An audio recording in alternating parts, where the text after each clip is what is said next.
Now that we've created our new custom flange, we're going to work on adding it to our design library. First of all, make sure it's saved onto your computer. If you want, you can go ahead and start with the one from the exercise files chapter 4 folder called test flange and go ahead and directly open it from there. I'm going to do that and take a look at this part that we just created in the last video. So our first step to actually go about adding it is going to be using something called the routing component wizard. To access that, you're going to go up to Tools, Routing, Routing Tools, and then Routing Library Manager. Go ahead and click that. And you'll see you have a lot of new options that have come up. Since we're going to be using the routing component wizard, you're going to go click on that, but feel free to explore some of the other options that are available in here. There's some other database, route properties options, and things like that. So I'm going to click on Routing Component Wizard. And now I'm going to select whichever one of these I'm using. So for me, I'm putting a piping part in since I'm making a flange. However, you can also obviously pick between electrical, tubing, user-defined, miscellaneous. So after clicking piping, I'm going to go to the next step. Now this wizard is going to guide us through the entire process of adding stuff to our design library. If you're adding a different part other than a flange, all these steps will be a little different, but just go through with the component wizard and it will guide you through the process. I would recommend playing around with some other parts after you complete with this one, just to get a feel for the different steps you might have to go through. So we're going to go with that we're adding an end flange and select next. And now you'll see that because we went in and already added our points, the C point and the R point, it is already recognizing that for us. So these are all green, meaning that everything is good to go.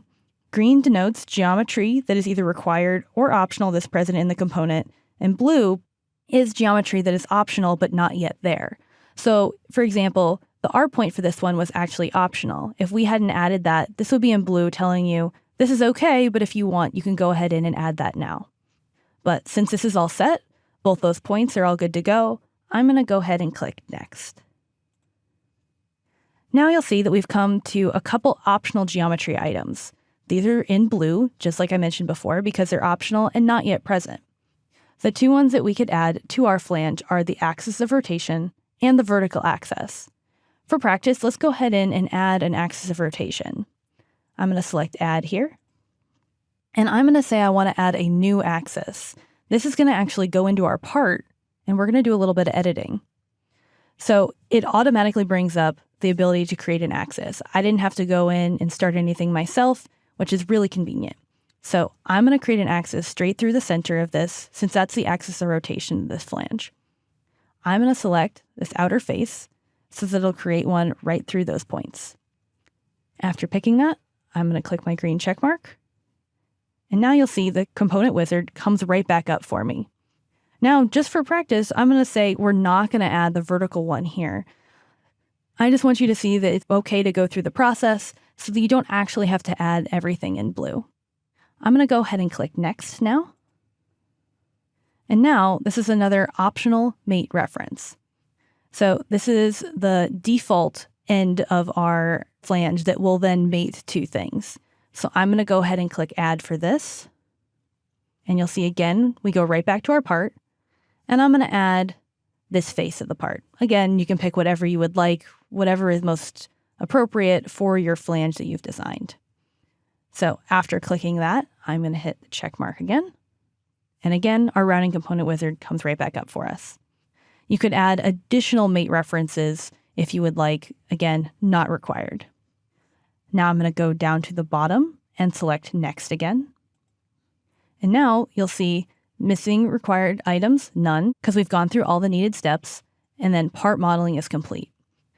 So there are a few more steps to go, but our actual model is done and defined to the program standards. So I'm going to go down to the bottom and select Next.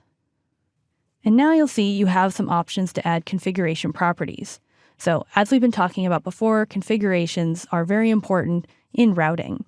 The first things you'll want to do here are add some file properties. You don't have to add these, but this is great for your reference, especially if you're working in a company where you want to add things like part numbers, descriptions, things like that. What you want to do is go into the type box and click on the dropdown and select the type of value that should be going into the box to the right of it. So for part number, that would be number. And then you can type in any random part number that you would like or whatever's been generated by your company ahead of time. So I'm going to do 3141. You can add a description as well by clicking in the box and then clicking the dropdown, adding text. We're just going to call this a test flange. Then if you had any comments, you could add it.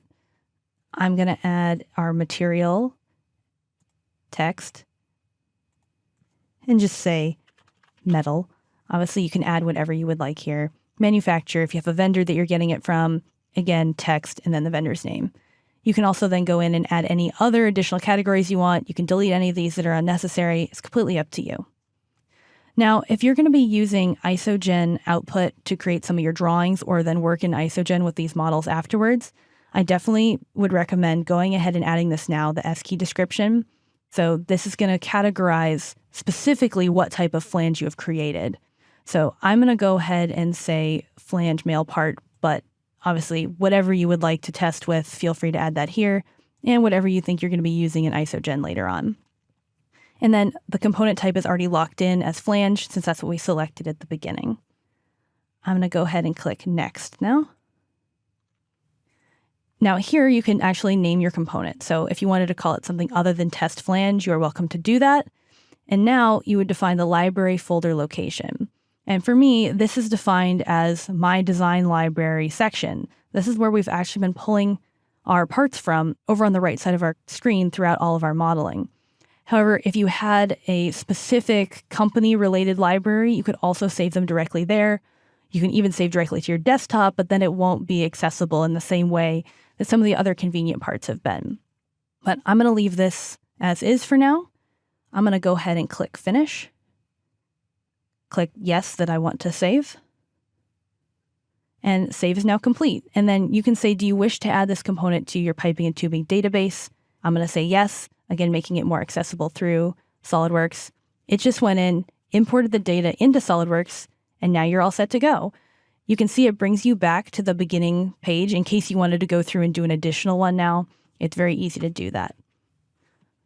Now, this should give you a basic idea of how to add new parts to your library. Again, I'd recommend playing around with this, creating your own parts completely from scratch with some more complex geometry as well, and adding them to your own library. This will let you experiment with all of the different prompts that the routing component wizard has and can give you more experience of adding custom parts to your design library.